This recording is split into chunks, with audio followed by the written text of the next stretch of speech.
Hello students, today we are going to start our new chapter, which is chapter number 18, Natural Vegetation and Wildlife.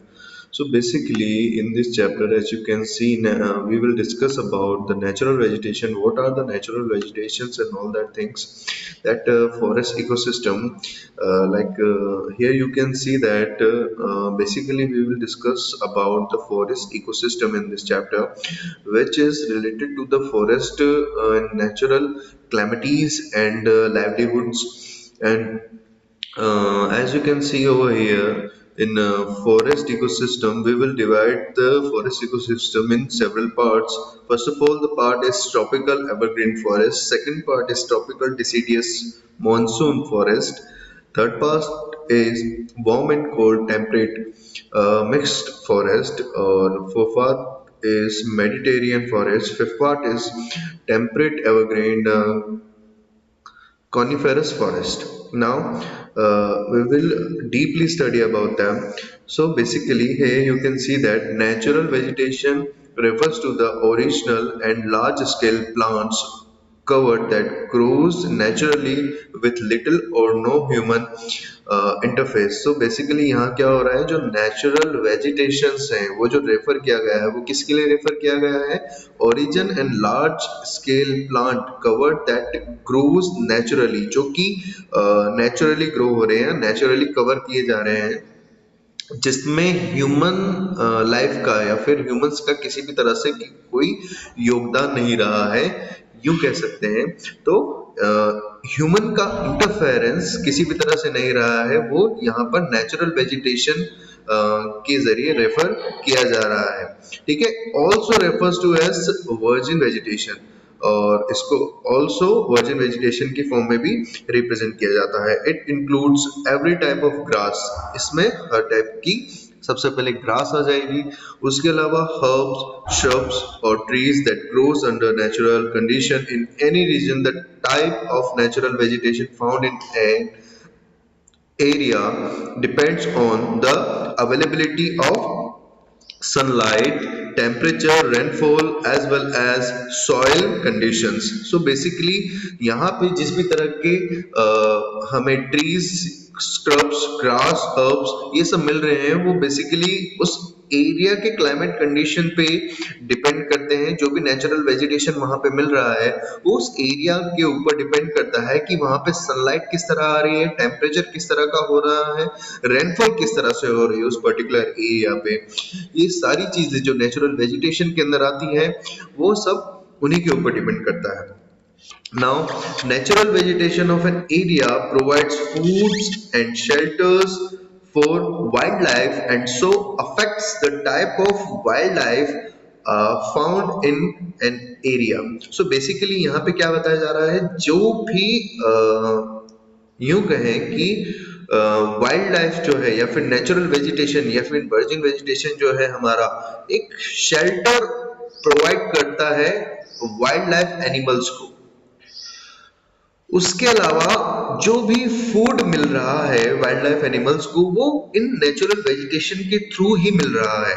ठीक है, so natural vegetation is classified into three main categories: forest, grassland and shrubs or desert vegetation. So basically यहाँ पे तीन parts में इसको divide किया गया है, ऐसा कि यहाँ पे आप पढ़ सकते हैं forest, grassland, shrubs and desert vegetation. So first of all, an ecosystem is formed by the interaction of a community of organisms such as plants, animals, human beings, etc. So basically यहाँ पे क्या एक ecosystem बनाया जा रहा है, is formed by the interaction of a community. यहाँ पे जो कम्युनिटीज का इंटरेक्शन हो रहा है आपस में, उन कम्युनिटी के इंटरेक्शन से ही क्या बन रहा है भाई, organism such as a plant, animals, human beings, ये सब बन रहे हैं। ठीक है, which each other and with their environment ecosystem में आइदर बी नेचुरल और आर्टिफिशियल। सो बेसिकली क्या हो रहा है, इकोसिस्टम का फॉर्मेशन किस के जरिए हो रहा है, यहाँ पे हमें समझने की जरूरत है। By the interaction of a community of organism, by the interaction of a community of the organism, जो इस कम्युनिटी से इंटरेक्शन कर रहे हैं, है ना, उनके फॉर्मेशन से, जैसे प्लांट्स हो गए, एनिमल्स हो गया, ह्यूमन बींग्स हो गए, ये आपस में एक दूसरे से कनेक्टेड है, ये सब मिलकर एक इकोसिस्टम बनाते हैं। यूं कहें कि नेचुरल वेजिटेशन के लिए एक फेवरेबल सिस्टम बनाते हैं, जिसे हम इकोसिस्टम कहते हैं, with each other and with their environment. ठीक है, एक दूसरे के साथ मिलकर और अपने आसपास के एनवायरनमेंट को साथ में लेकर ये इस तरह से जनरेट करते हैं, क्रिएट करते हैं। इकोसिस्टम में आइदर बी नेचुरल और आर्टिफिशियल। तो भाई इकोसिस्टम दो तरह का होगा, एक तो या तो नेचुरल या फिर आर्टिफिशियल। नेचुरल इकोसिस्टम किस तरह का होगा? Consist of terrestrial and aquatic ecosystem. दो तरह से नेचुरल इकोसिस्टम को हमने डिवाइड कर दिया, टेरेस्ट्रियल और aquatic ecosystem. In this chapter we shall learn about the different type of natural vegetation and wildlife associated with the terrestrial ecosystem. So basically in this chapter we will learn about natural vegetation, wildlife associated with terrestrial ecosystem. Okay, now see, forest ecosystem क्या है? A forest is an extensive continuous area of land dominated by trees. So basically यहाँ पे क्या कहा जा रहा है? जो forest ecosystem है उसके बारे में explain किया जा रहा है. So basically it is a continuous area of land dominated by trees, जहाँ पे चारों तरफ हम पेड़ ही पेड़ देखेंगे, वो हमारा फॉरेस्टल एरिया कहलाता है बेसिकली।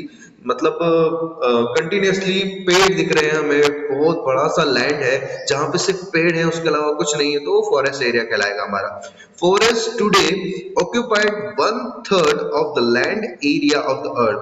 सो टुडे, आज की डेट में देखा जाए तो फॉरेस्ट जो है उसने 1/3 ऑफ अर्थ एरिया को कवर अप कर रखा है, जो कि land area, land surface area है, उसका 1/3 जो है हमारे फॉरेस्ट ने कवर अप कर रखा है। The rapid increase in human population has lead to deforestation, pollution, है ना, as well as threaten this important ecosystem the world over.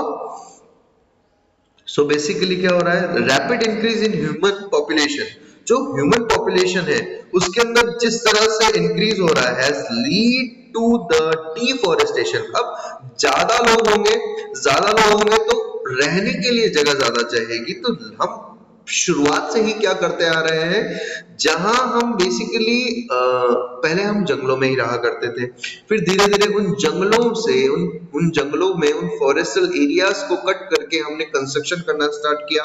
Construction जिस तरह से ज्यादा बढ़ता गया, हमारा पॉल्यूशन रेट उतना बढ़ता गया। क्यों? क्योंकि ट्री जो है बेसिकली हमें क्या ऑक्सीजन प्रोवाइड कर रहे हैं, ज्यादा ट्री कट होते जाएंगे, ऑक्सीजन लेवल उतना ही ज्यादा क्या हो जाएगा, डिक्रीज होता जाएगा। और पॉल्यूशन रेट जो है, हम कुछ भी प्लास्टिक जलाते हैं या फिर फैक्ट्री से निकलने वाला जो धुआं है, उनकी वजह से पॉल्यूशन रेट बढ़ता जाएगा, ट्रीज कम है, पॉल्यूशन बढ़ रहा है। तो बेसिकली डिफॉरेस्टेशन की वजह से हम लोग, हमारा ह्यूमन पॉपुलेशन इंक्रीज की वजह से ये हमारा इकोसिस्टम जो है वो अच्छे से ट्रीट नहीं किया जा रहा, तो इसलिए pollution as well as threaten this important ecosystem the world over। तो ये पूरी दुनिया में अगर वाइल्डली देखा जाए तो फॉरेस्टल इकोसिस्टम को सबसे ज्यादा इफेक्ट हुआ है इस चीज। According to this latitude, forest are classified into 3 major type: tropical, temperate और मेडिटेरियन फॉरेस्ट।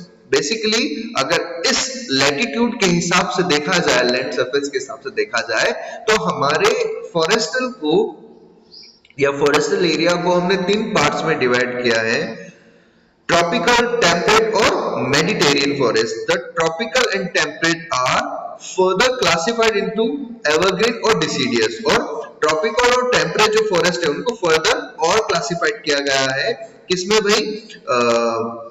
एवरग्रीन और डिसीडियस फॉरेस्ट में, based on their habit of shedding level, है ना, उनकी जो हैबिट है शेडिंग की, उस लेवल को देखते हुए उनको फर्दर और क्लासिफाइड किया गया है। So thank you so much for joining the class. We will discuss the further chapter in next class. Thank you so much.